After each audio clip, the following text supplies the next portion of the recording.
years old, and the basic problem with Jermaine is that he talks too much in his class, which is not a big deal, because that's what little boys and little girls do. And he's not very nice. He makes fun of people every day. He said that his daddy told him that black people should not become presidents because they look like chocolate M&M monkeys. I got mad at him for saying that, and then he started calling me the N-word. And I don't like to be called a neighbor. So I got mad at him. I punched him in the face, and then I screamed out, Pokemon! I got 3 days suspension for that one, though. My name is Octavius Furious Malone. Now listen, man, I've been playing football since I was 8 years old, and I'm good at football. I'm real good at football. I'm not trying to brag to you, but I was ranked number 8 in the nation my senior year of high school. It's true. All right, but but there are a lot of positive people up in the hood, man. My dad was a positive guy. You know what my dad cared about? He cared about trying to help kids feel safe. I want to become a cop, not to sound corny about it, but I want to be like my dad. Football's my training ground, so I could be a good cop. My coach back in high school, Coach T, he's my mentor. He's like my second dad, and he taught me something that I think about this every day now. He said, if you can understand the difference between what you're supposed to do and what you need to do, you will be successful. He starts like hitting me, and he's just like, Yes, there is. Check her out, man. Check her out. Oh, girl! I'm talking to you, shorty! Yeah, what's your name, girl? What's your name? Oh, my name is Milk, and I can do your body good, girl! So, hey, I started laughing. I thought that was funny. Now, here's the thing, man. Let's be real for a minute. Y'all know that when my boy Rick said to Keisha was disrespectful, right? So you can imagine what Keisha said back to Rick. Nothing. But then she looked at me and she cussed me out. I know some people are like, well, why would she cuss you out? Come on, that's what my coach's words make sense. You better know the difference between what you're supposed to do and what you need to do, or you lose the game. And I know you're going to tell me different, especially some of you girls are going to be like, oh no, my best friend knows everything about me. No. Your best friend knows everything you let them see about you. That's your mask. And if you think I'm not telling you the truth, look at one episode of Pretty Little Liars. You know what I'm telling you? Kid in the school, you're going to come up with stereotype. Oh, the gay guy? Oh, that's the guy who's like acts like a girl. Oh, that's the guy who watches Glee too much. Oh, that's the girl who dresses like a boy. You ain't going to describe it. You're going to describe a lot of gay people. You're going to describe the stereotype, and that's it. And I don't blame you for that, man, because you know what? I passed it straight. And I'm a coward. I can't be real like some of the guys in my school that may be a little bit more stereotyped, but at least they know who they are. And they out me. I flirt with and I date girls. Strictly. I've never been out with a guy. Can't tell you what that's like. Some of you go to school every day and you fool people because you wear nice clothes. You wear your Abercrombie, J. Crew, American Eagle, Hollister clothes, you got your hoods. You go on vacation to islands that nobody can pronounce. Alright, and so like everybody's fooled by that because everybody thinks that you got the perfect life. But you don't tell people, no, my life is not perfect. When I go home, I face the backhand of my father's or my mother's fist to my face. Or dad, he's always stressed out. So when he comes home from work, he doesn't talk to me. He de-stresses by eating an appetizer. Or he de-stresses by drinking a six-pack. And mom, oh yeah, mom's real funny. She likes to wind down by winding up with 2 glasses, okay, 4 glasses of wine. And then she's really funny to herself. And so I go to my room and I lock myself in and I put my headphones on because I ain't gonna listen to her trying to be funny. Or maybe you grew up poor. And you so poor, man, you can't even afford the OR in poor, you poor. And so you walk around, and kids know the kids who got money, the kids who don't got money. And what about those first generation American kids? The ones who have to translate English for their parents, because your parents don't speak it. And so you're the interpreter between them and their world. See, man, we all got masks. And you know what I feel really bad for? I feel bad for the kids who are always bigger than other kids, who get teased because of how big they are. The kids that get called fat kids every day. Yo, how do you survive high school if you're called a fat kid? Figure out the secret. You gotta become the jolly fat kid. You gotta make fun of yourself, man. One of my friends back had it in the back. You're gonna go to Yale, you're going to Brown, you're going to Harvard. But everyone forgets to roll up the sleeves to see the scars on your arms. Yo, how you gonna make it to the Ivy Leagues if you ain't alive? I ain't trying to mess with you. I'm trying to explain about masks, man. I'll make you feel better. I'll tell you my mask, man. I was that loud black kid in a mostly white school because I went to a prep high school to play football. And so I'd be walking around and I was proud of my pain. You know what I mean? You meet those black people like that, like, yeah, man, my dad died when I was 10 years old, man. Yeah, I was watching him get popped, man. Did I cry? Of course I cried, man. I was like, what? Yo, I've been in over 20 fights. I never lost one of them. What's up? People didn't like me because I was different, but we're all different. So why are we so afraid of different people? And the bigger question is, from where did we learn to hate differences? You see, I don't think it's the negative places that taught us. That's too easy. If it was just the negative places that taught all of us how to hate different people, we would have let go of it a long time ago. But no, it was the positive places that kept on reinforcing it. So we did apply it into our lives. In 5th grade, we started walking around the halls and we started saying, I don't like them because they're Muslims. Your father's a terrorist. Cross them out. I would never go with them because, oh my gosh, he's too fat. Cross them out. They're so gay. Cross them out. LOL, cross her out. They're so ghetto. Like, why do all the black kids sit together in the cafeteria? And why are black people so much louder than everyone else? Cross them out. I don't like Mexicans because Mexicans don't speak English good. But they're Dominican. They're Mexicans. Cross them out. And so we cross each other out, man. You know what? I don't want to play that game anymore. I don't want to cross you out because you're not like me. Because you don't look like me, dress like me, speak like me, pray like me, vote like me, or listen to the same music. You know what I want to do instead? I want to go back to 1st grade and find Miss Murphy. Not to hurt her. I want to help her, man. We were so impressionable in 1st grade. I swear, we believed everything our teachers taught us. Could you imagine? We get good grades. They make us believe our grades should make us happy, and they don't. Like, okay, like, if grades meant anything about happiness, then how come Harvard and MIT have the highest suicide rates out of all colleges? Obviously, smart people who got high grades go to those schools. But what people don't want to look at is the correlation between high achievement and high anxiety. I'm willing to bet that the people who get the best grades are probably the kids who are the most anxious. I know that's true with me. If I get a B+ on a test, a B+, I lose it. I break down crying. That's pathetic. And if I'm not obsessed with my grades, I'm so worried and insecure. I'm worried if people even like me. Because when I was younger, kids only liked me because they could cheat off my work. And so now it's I don't trust anybody. And in my school, as a girl, if you're not friends with one of the 8 or 9 really popular girls, you don't have any friends at all. And it was true. He took me to dinner, and he took me to see a play, and it was true, too, that I wore a short skirt and a tight top, and he paid. He paid. But he must have not heard me. He must have not heard me, though I said 5, 6, 7 times. No. And upon completion of the play, ovations roared, and I cried tears of happy, wonderful joy, and he wished to share the moment with me on mountains overlooking seas and cities. So I said yes, most willingly, most cheerfully. And in his car, I took silent pleasure in tasting the desire held within his mouth, and he savored my excitement as well. However, contentment was not his cousin. He placed his hands on me. I became surprised. I tried to remain calm because I knew the truth. To him, he felt like the king recapturing his castle. But when he placed his hands on my thighs and moved them up my legs, I closed my own kingdom with awesome strength. The garden was solely mine to give. I took his hand and I said, please, please, no. But he must have not heard me. He must have not heard me. Though I said 5, 6, 7 times now.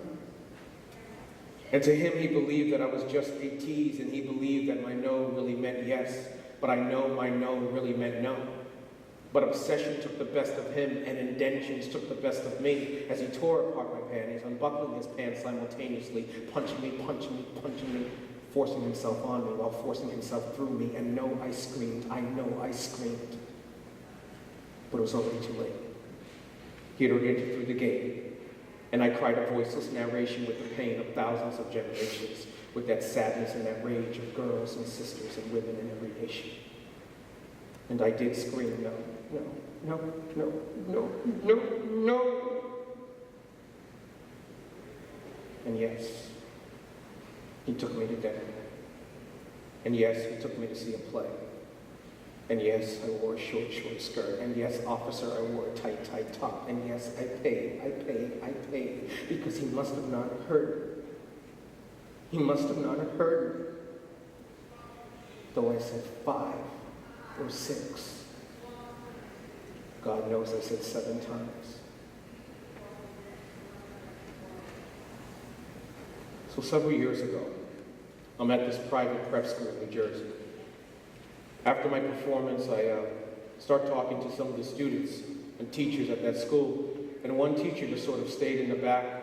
And then when everyone left, the teacher said to me, he said, "When did you read poetry in Cafe News?" And I said, "In the mid-90s. And the teacher said, "Oh, I think I remember you. I used to read poetry there as well. My name is Erin Corrigan, and I think I'm the girl in her poem." Erin Corrigan is a high school English teacher now. She survived one of the most treacherous times of her life because she figured out a way how to turn her sadness and her pain into something more valuable and then get it out. She's published 4 books, and she talks about anorexia, she talks about being raped, and she talks about depression and suicide. And she gives it out to the girls and the boys who read her stuff because she wants other people to know that they're not alone. I have that in common with Erin Corrigan. You see, the show that I do here is a little secret. It's not really made up. It's coming from pieces of myself, really dark spots from myself. Stuff that I hide in the characters' voices so you don't really know which parts are me. Most people guess incorrectly. They assume that I'm the black male football player who's gay because I'm a black man. Yeah, apparently there's like 3 C's in Connecticut, I didn't even know that. So to help me out, I've been taught by my nieces and nephews. I have 6 nieces and nephews who are teenagers. The greetings that you kids do, you do that props thing, don't you? You do that props thing, right? Well, I got a few new ones for you. Like potato, fries. And because the other official language of Canada is French, and some of you take French at school, pomme de terre, free. That's French. One of you guys will teach me Espanol in a little bit. I got a few more for you. Chicken, fingers, apple, sauce, solid, liquid, pumpkin, pie. My favorite, squirrel. A squirrel's funny if you do it at the same time, rather than, recoil from the interior. That's kind of crazy. Who's this crazy Canadian? Let's try it. 1, 2, 3, squirrel, and squirrel. There we go. Give it up for Olivia. Olivia! Thank you, Olivia. Maybe it's when I reference my very first slow dance in 1982, dancing to Open Arms by Journey and doing the straight arm shuffle. Trying a new move on myself. Oh, ho, ho, ho. Who the bet? Right, it's a pretty funny story about my first slow dance at the Halloween dance in 1982. And I crack up cool guy, and he goes like this. His reaction is almost, "Oh my gosh, I laughed for my friends. I'm such a loser." My key point to you today, as leaders in our school, is that you and I, as leaders, need to be the exact opposite of. In fact, most of you are like me, aren't you? You have a physical problem actually holding a face. Like, that's hard. To which you say, okay, obviously I can't control other people. But Andy, it just really bugs me when people don't bring in cans of food drive. Or Andy, it just really bugs me when people skip our last year's pep rallies. Or Andy, it just really bugs me when people, don't come out to our play that we put so much work. And there it is. I hear too many seniors say, it just really bugs me when we say we don't let other people control us, but we let other people's action control us when they don't do what I want to do. We count who don't go to dances versus those who do. We count those who don't dress up for spirit days rather than do. And it's so easy for me as a 14-year-old to tell you not to do that, because that's what I did do when I was your age. The fact of the matter is, it is so difficult to face the look. The look is powerful. Right now it's not in this room, but the look is powerful. It's so easy to interject at a conference. They go back to school. Are you going to come to my event? No. You're dressing up for Spirit Day. No. And all that enthusiasm, sucked out. The look is powerful. It changes people every day.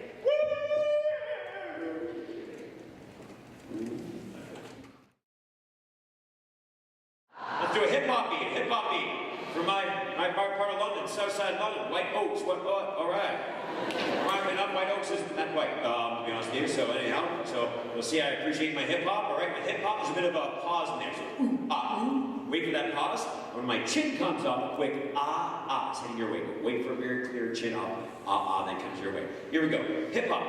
Ooh, ah, ooh, ah, ooh, ah, ooh, ah, ooh, ah, ooh, ah, ooh, ah, ooh, ah. Oh, that was good. How about this beat for the teachers from 1979? Buddy, you're a boy, make a big noise, screaming in the streets, gonna be a big man someday. They got a mud on your face, big disgrace, waving your banner all over the place, singing. We will rock you. We will rock you.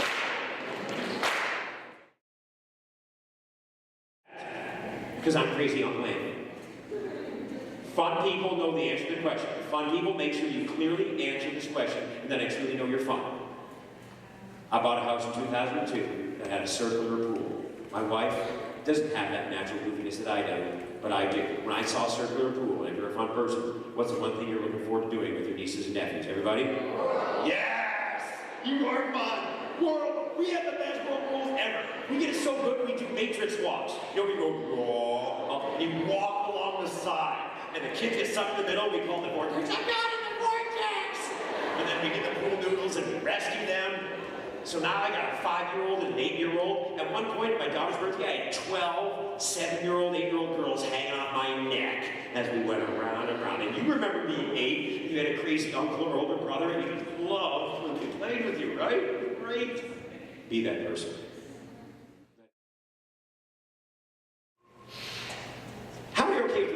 Caring, supportive person. And on the one hand, you'll cheer people on in the game, and afterwards you'll say, so what's going on? You don't look like you're in a good mood. Oh, you wouldn't believe what happened on the weekend. And you listen. So when you actually analyze the look, fun, spirited, caring, and supportive, you realize the look isn't an insult. It's a compliment. If I get the look, I must be doing something right. So in the past was what, 5 minutes ago? In the past, when you got the look, what's your first reaction? I'm doing something wrong, so I have to change what I'm doing. From now on, when you get the look, think, I must be doing something right. And I'm not going to change what I'm doing, because I am fun. I am spirited. Get a load of me. I'm caring and supportive of other people. I'll cheer you on, and I'll listen to you talk about it afterwards. And then the look, bounce it off. The odds are stacked against us, but that can't hold us back. We will be relentless. There's a voice they're gonna hear, a voice so loud and clear. So let them say we can't do it. Give us a mentor, I'm gonna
We're going up.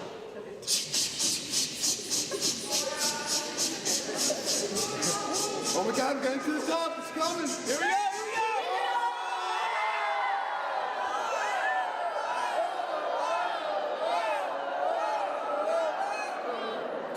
Oh, yeah.